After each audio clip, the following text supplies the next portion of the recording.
دوست نہیں رکھتا۔ جن مسلمانوں سے خواہ مخواہ لڑائی کی جاتی ہے ان کو اجازت ہے کہ وہ بھی لڑیں، کیونکہ ان پر ظلم ہو رہا ہے، اور اللہ ان کی مدد کرے گا، وہ یقیناً ان کی مدد پر قادر ہے۔ یہ وہ لوگ ہیں کہ اپنے گھروں سے ناحق نکال دیے گئے، انہوں نے کچھ قصور نہیں کیا، ہاں یہ کہتے ہیں کہ ہمارا پروردگار اللہ ہے۔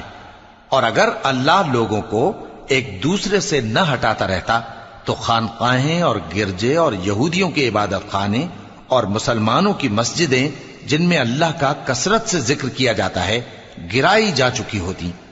اور جو شخص اللہ کی مدد کرتا ہے اللہ اس کی ضرور مدد کرتا ہے، بے شک اللہ توانا ہے، غالب ہے۔ یہ وہ لوگ ہیں کہ اگر ہم ان کو ملک میں حکومت دے دیں تو نماز قائم کریں اور زکوٰۃ ادا کریں اور نیک کام کرنے کا حکم دیں اور برے کاموں سے منع کریں، اور سب کاموں کا انجام اللہ ہی کے اختیار میں ہے۔